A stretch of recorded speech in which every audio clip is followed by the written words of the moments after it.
¿Cómo están? En esta ocasión vamos a hablar un poco del periodismo radiofónico y los géneros periodísticos. Vamos a adentrarnos un poco a lo que es el periodismo radiofónico, que es una forma de comunicación social y que permite dar a conocer y analizar los hechos de interés público a través de las ondas sonoras. El periodismo de radio exige que la información sea difundida de manera clara y concisa. No debe ser larga y debe ser entendible, es decir, en el lenguaje del oyente se debe transmitir. Para ello es necesario que el texto usado como guión esté bien organizado, que facilite una lectura sin tropiezos y fácil de expresar en voz alta. La lectura en radio hace necesaria una redacción cuidadosa y adecuada a este medio, que debe hacerse de manera sencilla mediante el uso de palabras y oraciones comprensibles desde el punto de vista conceptual y tónico.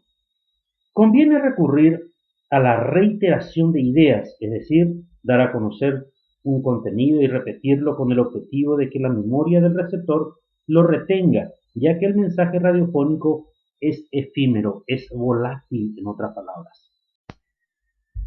Ustedes se preguntarán, ¿y qué es el mensaje radiofónico? Son el código lingüístico y sonoro localizados en el lenguaje radiofónico, es decir, son palabras como la voz, la música, los efectos de ruido y silencio que recibe el oyente por medio de la radio. El medio radiofónico tiene una serie de ventajas sobre la televisión y la prensa escrita, como ser la inmediatez en el seguimiento de la noticia, facilidad de transmitir ideas y facilitar el intercambio de opiniones, estimula la imaginación al no dar imágenes. Sus limitaciones, en cambio, son la unidireccionalidad, es decir, su único soporte es el sonido. Acá no tenemos imagen, no tenemos otro tipo de soporte, entonces dependemos mucho de la capacidad auditiva del oyente. Exige más claridad y concisión al no tener imágenes y necesita la atención del oyente. Vamos a hablar un poco de lo que es la radio, y David Ogilvy lo define muy bien como un medio tecnológico que posibilita la transmisión de señales mediante la modulación en ondas electromagnéticas.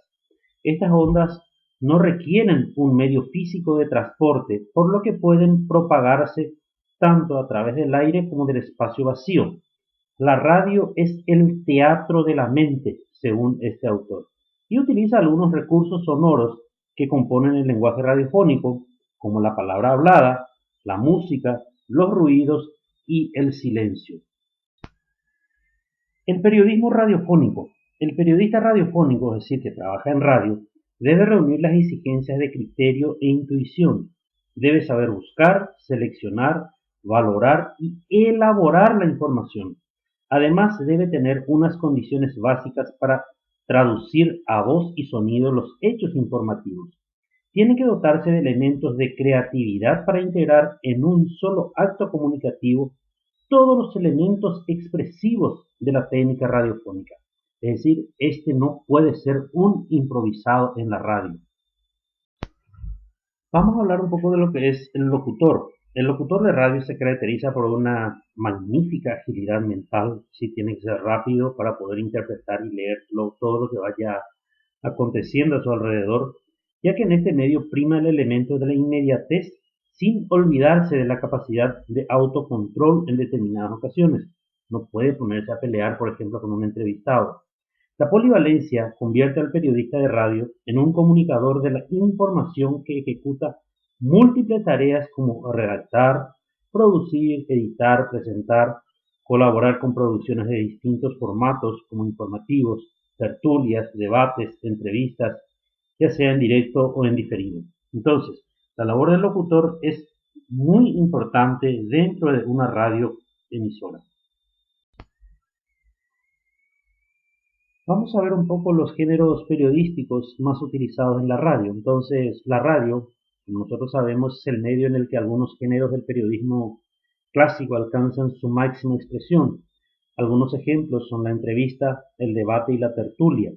La adaptación de los géneros periodísticos a la radio se caracteriza por la riqueza expresiva y el carácter personal que se incorpora al mensaje transmitido. Las claves para una buena comunicación son siempre los contenidos concisos, es decir, cortos, claros y directos. De esta manera se producirá un mayor efecto de atracción sobre la audiencia. El reportaje es un trabajo documental planificado y su propósito siempre es informar. A pesar de ello, puede incluir opiniones personales del autor. Por lo común, el reportaje es dado por un periodista que se realiza acerca de un hecho o sobre cualquier tema, el cual suele ir acompañado de imágenes y fotos, etc. Puede ser un hecho de actualidad o un hecho que ha pasado un poco y se vuelve a hacer actual mediante la recopilación de los hechos como fueron sucediendo. Vamos a ver un poco lo que es la crónica y el comentario. La primera es la denominación de un género literario. ¿Por qué literario? Porque todo lo que se escribe o se habla es literatura. Pero esta debemos hacer en forma cronológica, de forma secuencial, de acuerdo a cómo fueron sucediendo los hechos. Mientras que en el periodismo de opinión es un género periodístico habitual en forma de artículos sobre un tema o noticia de actualidad escrita por un autor o autores en un medio de comunicación como la prensa escrita, la radio o la televisión. Entonces, la crónica y el comentario son dos géneros que están muy cerca uno de otros. El editorial pertenece al género periodístico y consiste en un texto expositivo argumentativo, normalmente no firmado, que explica, valora y juzga un hecho noticioso de especial importancia. Se trata de una opinión colectiva, de un juicio institucional formulado en concordancia con la línea ideológica del medio. El medio se responsabiliza por este espacio, ya sea en la radio o en cualquier forma de medio de comunicación. El periodismo consiste en un diálogo voluntario e interesado, amparado por el secreto profesional. Su objetivo suele ser obtener datos que alguien pueda aportar sobre un hecho o conocer la forma de ser de una persona determinada. Entonces, esto nos lleva a realizar preguntas, respuestas, repreguntas. Vamos a ver un poco el género dramático en radio. Es la que seduce al público porque trae conflicto, pero al mismo tiempo representa la realidad de nuestro público que se ve identificado con la problemática planteada, con los personajes protagonistas o antagonistas. De manera radiofónica, el género de drama se puede representar de diversas maneras, desde cuentos, canciones, poemas, sociodramas, hasta las radionovelas o radioteatros. Como un punto muy importante, no podemos olvidarnos de la locución deportiva. La locución deportiva es la forma de hablar profesionalmente de temas completamente vinculados a los sucesos en el deporte. Se cumplen algunos puntos técnicos irrelevantes en cuanto a la voz, como la articulación, la dicción, fluidez, entonación, el tono, timbre, vocalización, proyección de la voz y el silencio.